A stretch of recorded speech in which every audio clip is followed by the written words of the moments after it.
Vous suivez la télévision Isanganiro. Bienvenue, chers téléspectateurs, à ce journal dont voici les principaux titres. Analyse et ratification du projet de loi concernant le protocole à la Charte africaine des droits de l'homme relatif aux droits des personnes âgées à l'hémicycle de Kigoé ce mardi. Vous aurez les détails au cours de cette édition. Et la mairie de Bujumbura compte procéder dès ce mercredi à l'enregistrement des motos et des sociétés, des vélos, des cyclistes professionnels.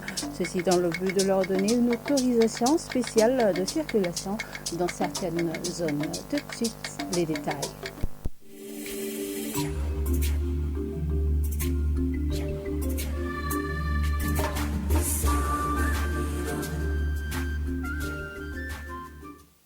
Encore une fois, bienvenue chers téléspectateurs. L'assistance des personnes âgées pourrait être exigée par une loi pour combattre la maltraitance et la spoliation des biens appartenant aux personnes âgées.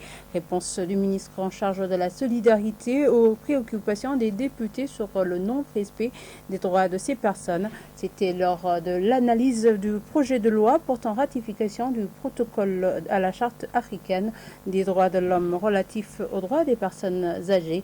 C'était ce mardi à l'hémicycle de Kigoé. Armel Moutole s'est rendu à Kigoé, son reportage. Lors de l'analyse de ce projet de loi portant ratification par le Burundi du protocole à la Charte africaine des droits de l'homme et des peuples relatif aux droits des personnes âgées, certains députés sont revenus sur les violations des droits de ces personnes, allant des discriminations en passant par l'expropriation de leurs biens, parfois jusqu'à leur meurtre, étant accusés de sorcellerie. Tu trouves que la progéniture ou les autres personnes commencent à profiter des biens de la personne âgée à cause de la faiblesse de sa condition au lieu de l'aider. Dans une autre situation, tu trouves des enfants qui empêchent leurs vieux parents de jouir de leurs biens qu'ils ont achetés.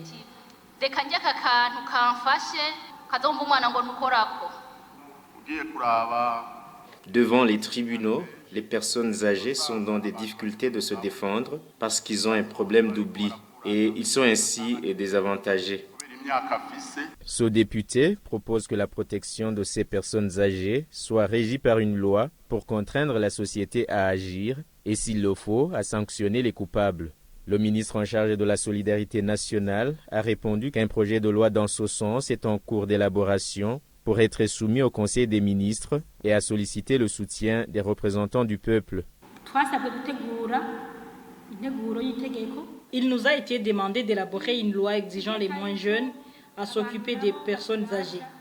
Si l'Assemblée nationale est favorable, je suis prête à apporter ce projet de loi au Conseil des ministres pour contraindre les gens à s'occuper des personnes âgées et, au cas contraire, permettre à ces personnes de saisir la justice.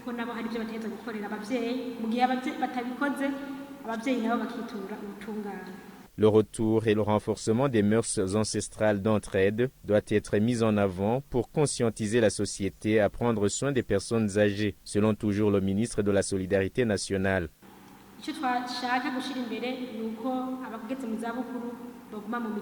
Nous voulons mettre en avant le fait de garder ces personnes âgées dans les familles en privilégiant l'entraide et la compassion pour ses parents. C'est dans cette optique qu'on a instauré la journée pour la solidarité nationale pour conscientiser l'entourage sur la nécessité d'aider ces personnes. Ce projet de loi sur les personnes âgées était sous analyse en même temps que le projet de loi relatif aux droits des personnes handicapées. Les deux textes ont été adoptés à l'unanimité par l'Assemblée nationale. Page sécurité maintenant, la mairie de Bujumbura va procéder dès ce mercredi à l'enregistrement des motos, des sociétés, des vélos, des cyclistes professionnels. Cela a été dit dans une réunion que le ministre ayant la sécurité dans ses attributions a tenu à l'endroit des administratifs ainsi que la police chargée de la sécurité routière. Selon le ministre Gervais Ndela Kouroucha, c'était dans le but de leur donner une autorisation spéciale de circulation dans certaines zones. Mais, dit-il, ils devront tout d'abord bénéficier d'une séance de formation. Suivez-le. Nous avons constaté que pour pouvoir prendre des mesures, que la mairie de Bujumbura et la police doivent d'abord faire l'enregistrement de toutes ces personnes qui sont déplacées sur ces motos, ces vélos, pour en fait appeler ces personnes à faire une séance de travail, d'explication sur les conditions de pouvoir circuler à mairie de Bujumbura, afin d'éviter que demain ou après-demain, si quelqu'un fasse une faute, qu'il a outraillé le code de la route, parce que bientôt, dès qu'on aura autorisé ces personnes à circuler à mairie de Bujumbura, on va même appliquer le code de la route qui prévoit le retrait de permis de conduire en cas de faute commise en violation du code de la route.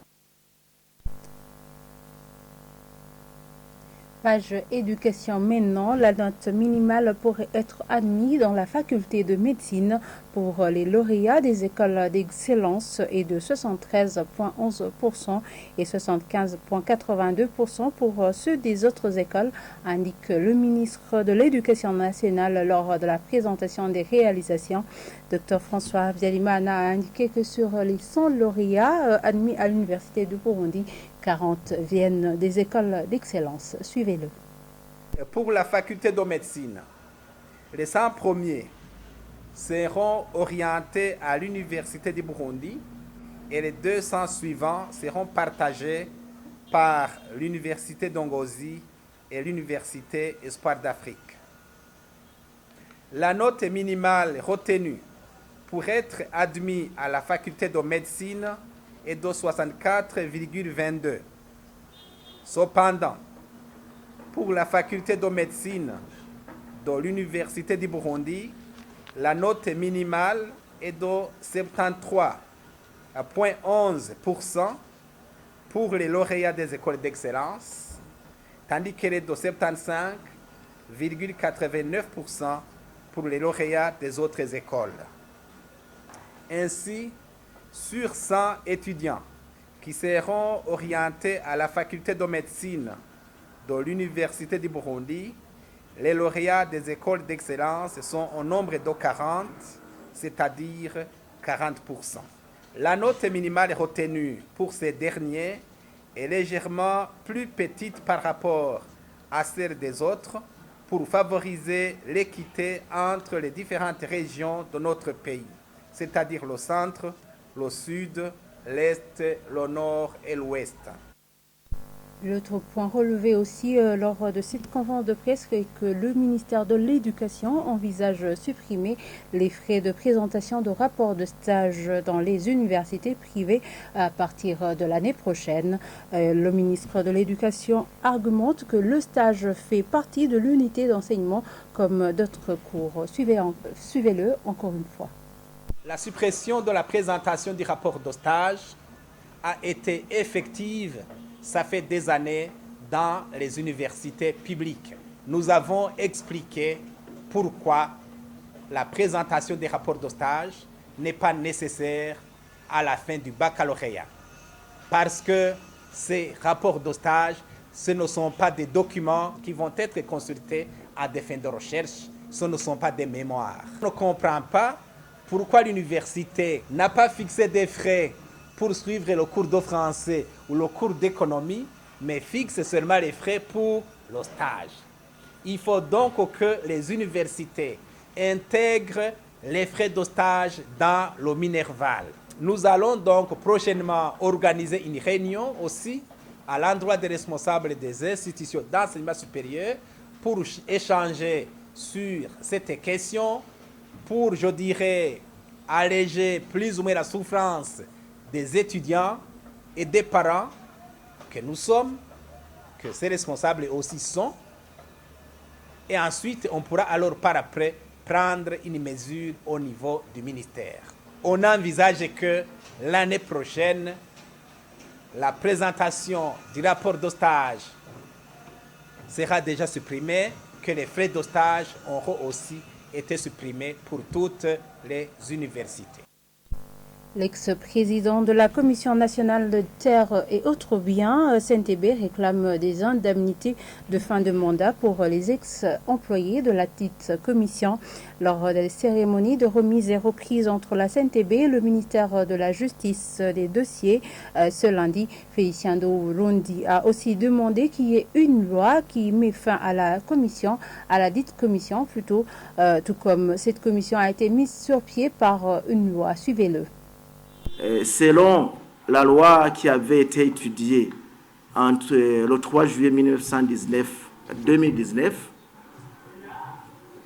qui disait que ceux qui travaillaient au niveau de la commission lors de leur fin de mandat, ils doivent avoir un paquet retour.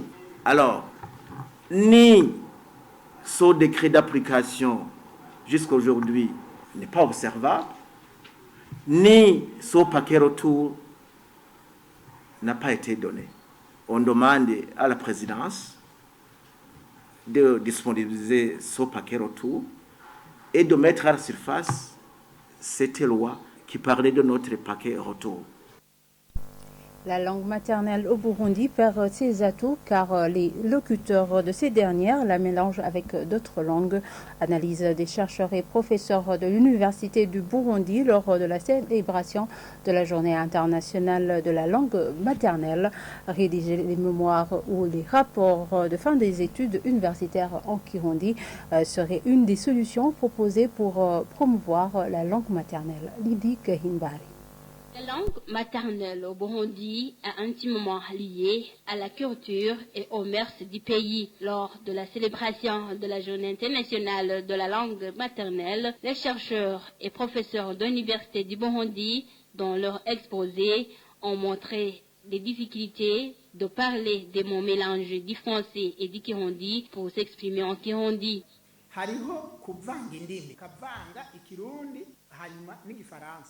Il y a un mélange des langues entre le kirundi et le français. Si on veut dire « je viendrai la semaine prochaine », mais je ne suis pas sûr, mais je vais essayer. On pense toujours en français pour s'exprimer en kirundi. Cela ne donne pas une meilleure traduction.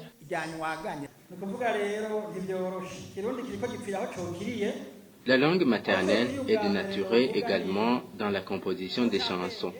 Nous n'avons pas des chansons en kirundi. Certains intellectuels aussi la dénaturent. Même les journalistes aujourd'hui parlent des mots en kirundi comme impamyabushobozi pour dire diplôme, guhirika ubutegetsi, coup d'état, alors qu'il y a d'autres terminologies propres.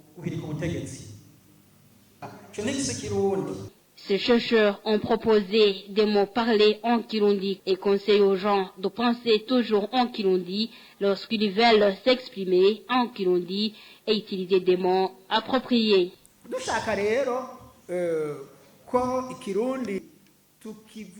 Si nous voulons bien parler le kirundi sans utiliser d'autres langues, il faut faire des exercices en pensant en kirundi, car des fois on pense en français.